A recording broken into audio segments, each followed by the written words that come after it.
World history की class में आप सभी का वेलकम, स्वागत, अभिनंदन। और आज हम चर्चा करेंगे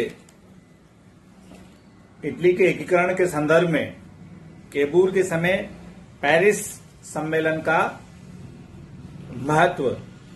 चूंकि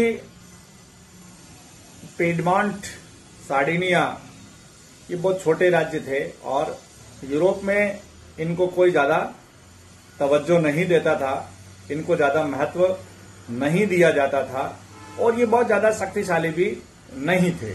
लेकिन मैज़िनी, गैरिबाल्डी और केबूर के सतत प्रयासों के कारण अब जो पिएडमोंट का प्रधानमंत्री है केबूर, वो शक्तिशाली प्रधानमंत्री के रूप में ख्याति अर्जित कर चुका था और अब इसको इग्नोर किया जाना यूरोप की अन्य शक्तियों, विशेष रूप से फ्रांस, ऑस्ट्रिया, प्रशा और इंग्लैंड के लिए ये संभव नहीं था। ऐसे में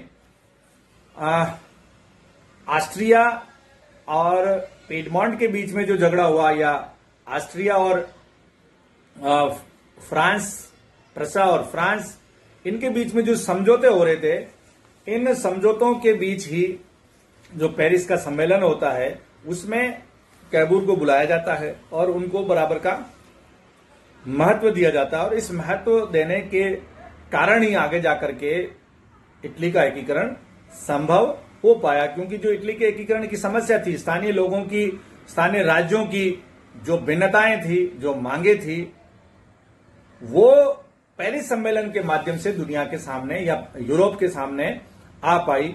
जो उसके विरोधी थे, फ्रांस, वो स्वयं है जो इसकी जो सार्डिनिया की, पिएडमोंट की जो समस्याएं हैं, इनकी जो मांगे हैं, उनको वो स्वयं यूरोपियन संसद के सामने रख रहे थे। तो इस रूप में पेरिस सम्मेलन का महत्व अपने आप ही बढ़ जाता है। यह प्रथम अवसर था जबकि इटली के एक छोटे से राज्य पिएडमोंट के प्रधानमंत्री को यूरोप की महान शक्तियों के साथ समानता के आधार पर एक सम्मेलन में भाग लेने के लिए आमंत्रित किया गया था। इटली के एकीकरण का मामला 1815 से ही एक आंतरिक विषय बना हुआ था। इसका संबंध प्रधानतः ऑस्ट्रिया से ही समझा जाता था, पर अब वह यूरोप की महान शक्तियों के सामने आ गया। फ्रांस का व्यवहार अब तक पिएडमोंट के साथ संतोषजनक नहीं रहा था।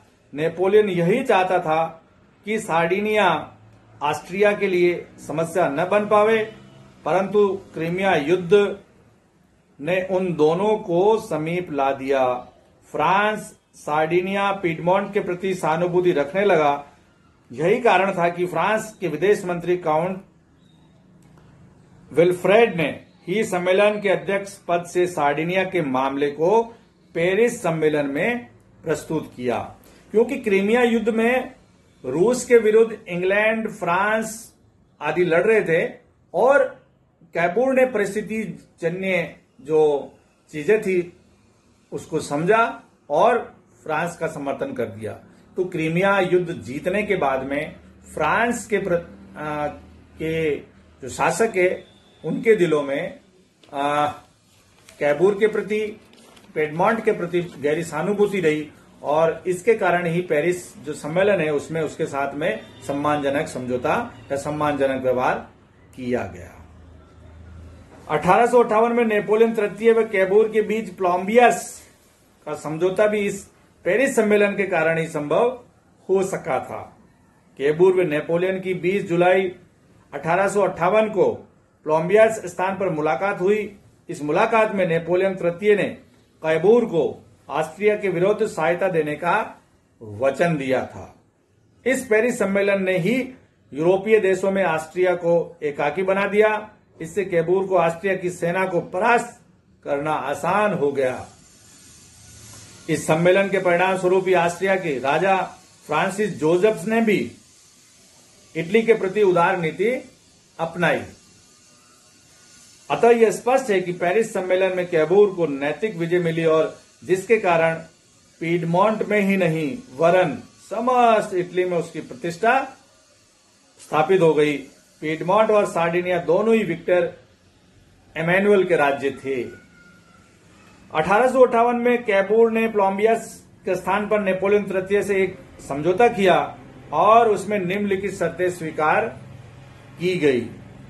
ऑस्ट्रिया के विरुद्ध युद्ध छिड़ने पर फ्रांस सार्डिनिया को 20,000 सैनिकों की सैनिक सहायता देगा, परंतु युद्ध में आक्रामक ऑस्ट्रिया होना चाहिए।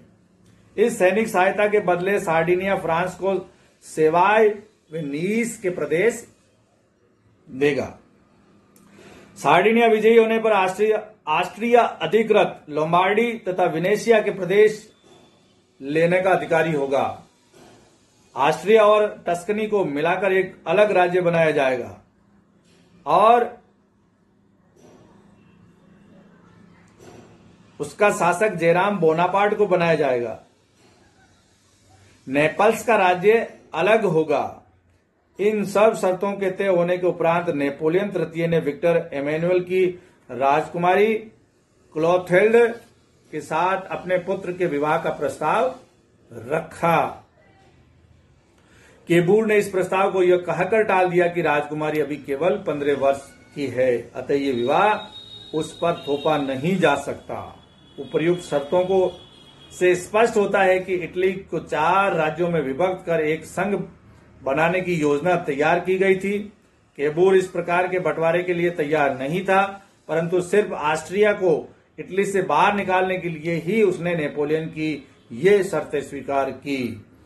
कई इतिहासकारों की मान्यता है कि प्लोम्बियर्स का समझौता एक राजनीतिक वार्ता नहीं थी, वास्तव में ये जानबूझकर यूरोप की शांति को भंग करने का एक षड्यंत्र था। देखिए, फ्रांस का नेपोलियन तृतीय बहुत ही कूटनीतिक व्यक्ति था। वो नहीं चाहता था कि ऑस्ट्रिया शक्तिशाली हो, वो नहीं चाहता था कि प्रशा शक्तिशाली हो, वो नहीं चाहता था कि सार्डिनिया भी शक्तिशाली हो। तो यूरोप में शक्ति संतुलन अपने पक्ष में बनाए रखने के लिए उसने सार्डिनिया के साथ में ये समझौता किया और जो इटली की कल्पना कैबूर कर रहा था उसने उसके ही टुकड़े करवाने के समझौता कर लिया। लेकिन कैबूर मजबूर था, उसकी दुश्मनी ऑस्ट्रिया से थी। ऑस्ट्रिया को वो इटली से बाहर निकालने के लिए किसी भी हद तक जाने के लिए तैयार था, इसलिए ये प्लोम्बियर्स का जो समझौता है उसने स्वीकार कर लिया। अब स्वीकार तो कर लिया, लेकिन अब जो ऑस्ट्रिया को अलग थलग करने की जो रणनीति बनाई उससे ऑस्ट्रिया अचानक आग बबूला हो गया और वो युद्ध के लिए तैयार हो गया। और यही फ्रांस और सार्डिनिया पिडमॉन्ट भी चाह रहे थे। 1859 का युद्ध। प्लोम्बियर्स के समझौते में कैबूर व नेपोलियन तृतीय ने यह तय किया कि शीघ्र ही ऑस्ट्रिया से युद्ध करने का बहाना ढूंढा जाएगा और युद्ध में आक्रामक ऑस्ट्रिया को सिद्ध किया जाएगा। कैबूर ने प्लोम्बियर्स से सार्डिनिया लौटते ही युद्ध की तैयारी आरंभ कर दी। उसने अपनी सेना में वृद्धि करना प्रारंभ कर दिया तथा उसे शस्त्रों से सुसज्जित करना भी शुरू कर दिया। विक्टर एमेनुअल ने संसद में कहा कि जो दुख भरी आवाज इटली के विभिन्न भागों से हमारे कानों तक आ रही है उसकी अपेक्षा नहीं की जा सकती। यानी कि उसने अपने आप को ऑस्ट्रिया से आतंकित बताया।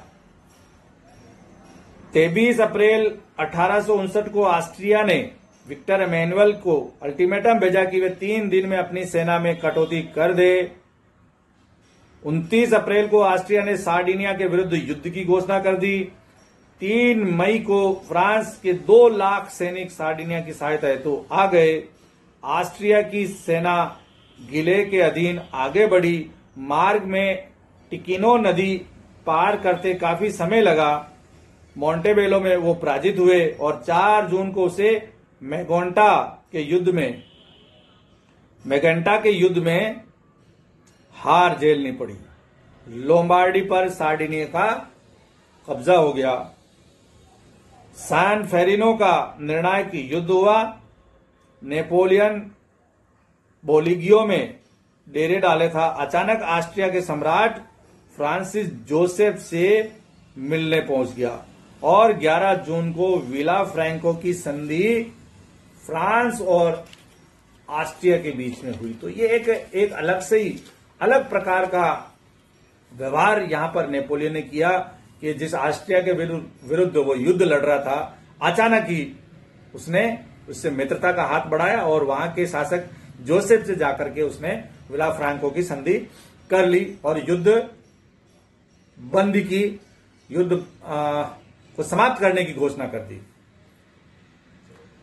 युद्ध समाप्त करने की जो घोषणा है उसका इतिहासकार बहुत ही उसकी आलोचना करते हैं उसकी नीति की, कि उसने धोखे की नीति अपनाई। इस युद्ध में फ्रांस को बहुत हानि उठानी पड़ी। फ्रांस को प्रशा के आक्रमण का भय था। यानी फ्रांस ने युद्ध अचानक बंद क्यों किया, उसके पीछे जो लॉजिक दिए गए वो यह है कि इस युद्ध में फ्रांस को बहुत हानि उठानी पड़ी।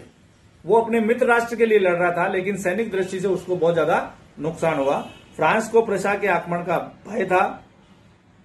फ्रांस को रूस से सैनिक सहायता मिलने की उम्मीद थी, लेकिन वो नहीं मिली।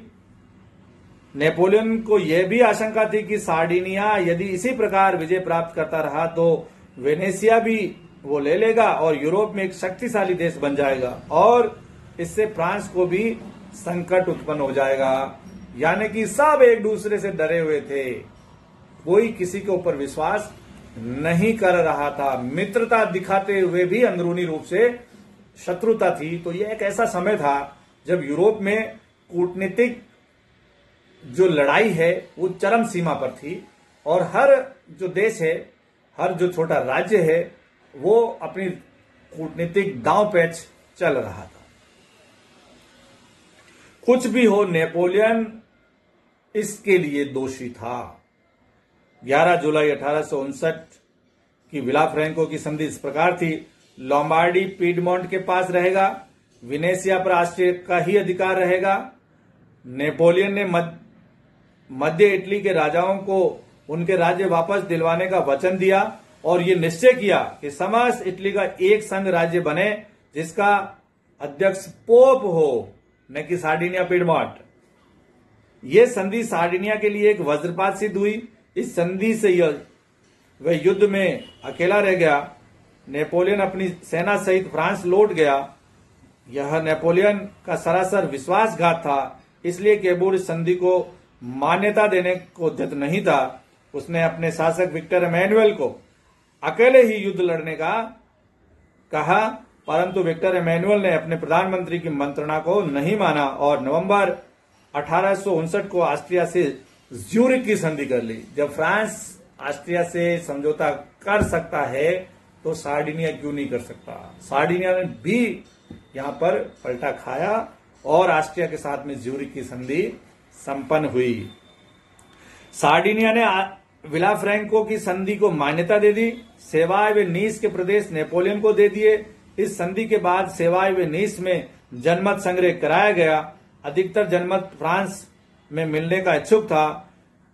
यह सही है कि ज्यूरिख की संधि ने इटली के एकीकरण के कार्य में विलंब किया, पर इससे दूसरा मार्ग भी सुगम हो गया। इटली के एकीकरण में प्रमुख बाधा ऑस्ट्रिया बना हुआ था, पर ऑस्ट्रिया की पराजय से यह स्पष्ट हो गया कि वे अब पतनोत्मुख है और अब यूरोप पर अधिक दिन तक वे अपनी प्रतिक्रियावादी नीति चलाने में असमर्थ रहेगा।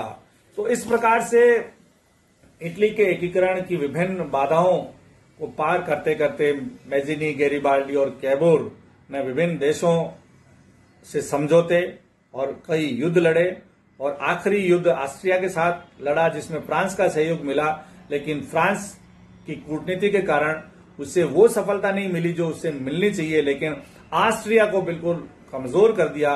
इसी कारण से आगे जाकर के इटली का एकीकरण संभव हो पाया। इस रूप में हम देखते हैं कि जो पेरिस का जो सम्मेलन है क्रीमिया युद्ध के बाद में जो हुआ, वो इटली के एकीकरण में एक मील का पत्थर साबित हुआ। धन्यवाद। Professor Jalaluddin Kathat, government college, Beawar.